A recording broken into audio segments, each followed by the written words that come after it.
Taga saan kayo, sir? Taga saan kayo? Taga dito lang ako boss, sa recto. Taga dito lang. Puli Duterte talaga kami, buong pamilya. Tapos pa-shoutout na lang boss dito sa nilalaro ko Flight Universe. Sana manalo ang FWB. Kasi Duterte sana makalaya na. Salamat po. Salamat. Anong nagustuhan mo sa Duterte? Bakit? Alam boss, simula nung una boss, matagal na akong nandito. Panahon ni Aquino, ang gulo dito sa recto.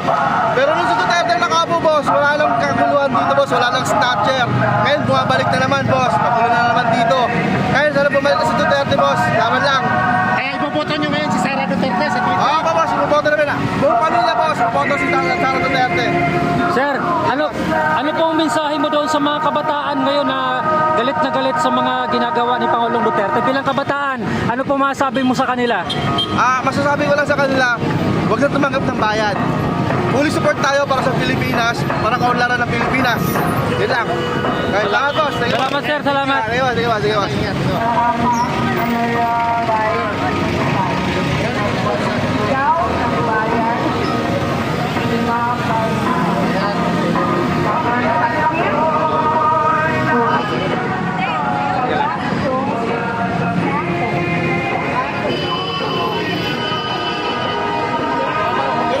boss. Sir? Ipopost mo yan. Opo. Sige boss. Dito boss, abangan ko pa sa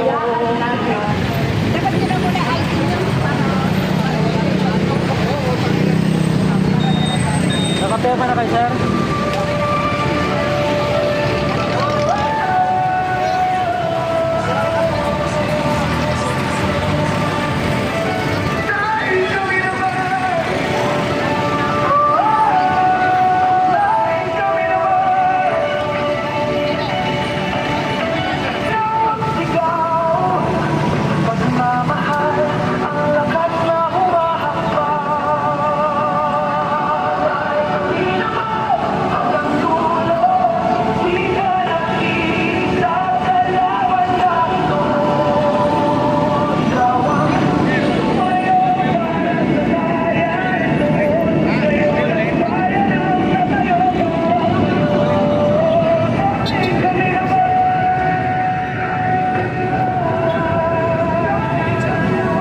Mga kababayan, parang drive-thru na po itong signature campaign, no? Kasi yung mga motorista na hindi makababa sa mga motor ay dito na lang sila sa kanilang motor, mga kababayan, hinahatid or binibigay na lang or inaabot na lang dito yung sheet, no? Yung papel, yung pipirmahan. Nagustuhan nyo talaga yung panahon ni Duterte? Ngayon, sana may balik ang mga Duterte. Babalik gusto mo. So, support kay Sara Duterte ngayong 2028. Support tayo. Okay. Duterte pa rin. Duterte pa rin. Nakasama. Duterte pa rin. Ayan. Okay.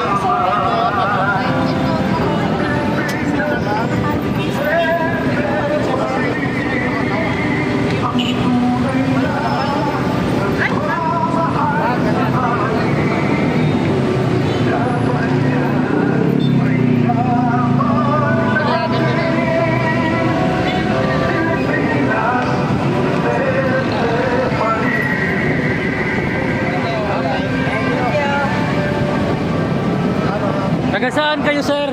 Taga saan po ba kayo? Kainta, Rizal. Kainta, Rizal. Sir, matanong lang, bakit niyo po sinusuportahan si dating Pangulong Duterte? Bilib ako sa pamumuno niya. Proud ako sa kanya. Ano po yung pinaka nagustuhan mo, sir, sa mga ginagawa niya? War on drugs siya. War on drugs. Ano pong mensahe mo doon sa mga galit na galit sa war on drugs? Kasi yun yung dahilan bakit nandun sa dahig sa Netherlands si Pangulong Duterte. Sabi ko sa kanila, sana magtulungan na lang para kay Tatay Digong. Bago na sila. Yung adik, tapusin na. Kamusta naman po, sir, yung performance ng administrasyon ngayon? Satisfied po ba kayo sa ginagawa ngayon ng admin? Negative. So totoo pala yung survey, negative 3 yung trust rating. Siguro, lagpas pa sa negative. Kasi sabi nila, gawa-gawa lang daw yun. Kung hindi nila kaya daw alam kung sino-sino yung mga sinorvey. So ikaw ngayon yung tatanungin ko, sabi mo negative, so totoo yun. Negative na negative talaga. Thank you. Thank you, sir.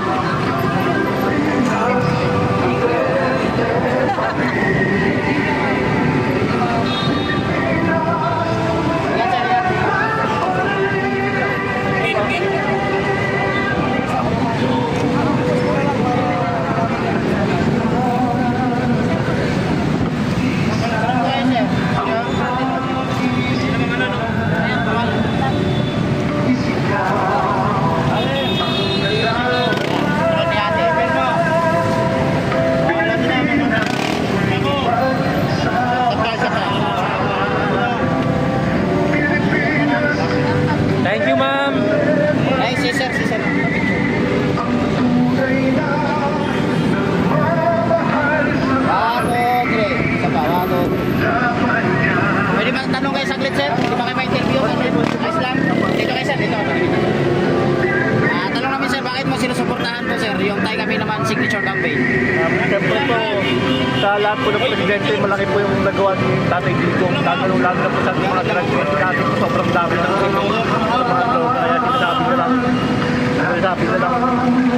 yung mga pagpatay ng mga adik, kung gusto nyo nasabi na yung ginawa niya may walo, pero para sa akin is, mas tama lang po yung kaysa sa mga bata na bibigyaman ng mga adik.